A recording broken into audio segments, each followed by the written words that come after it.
So if you stick back in time, thousands of years ago, people knew about the brightest planets pretty much everywhere. These are Mercury, Venus, Mars, Jupiter, and Saturn. And pretty much every culture knew about these 5 planets, which they could easily see up in the sky. They had different names for them, names that we use now in English. These come from the Roman names. And that's because the early astronomers in Europe wrote in Latin, and Latin was the language of the Roman Empire, so we ended up with these Roman names after the Roman gods: Mercury, Venus, Mars, Jupiter, and Saturn. If we keep on going outward, we have 3 more things that historically have been called planets. You have Uranus, Neptune, and Pluto.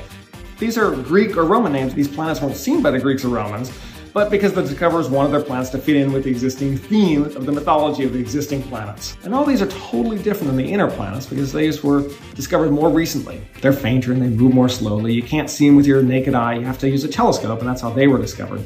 But since then, as telescopes have gotten bigger and bigger, and astronomers keep finding smaller and smaller things in the solar system, and we discovered some things that are just a couple of meters across, like literally the size of a person.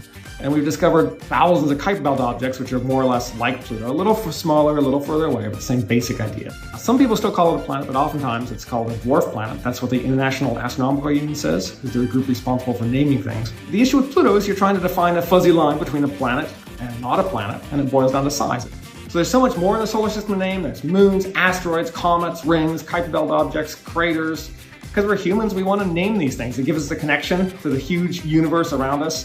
Thousands of years from now, people are still going to be naming planets as we continue to explore the world around us.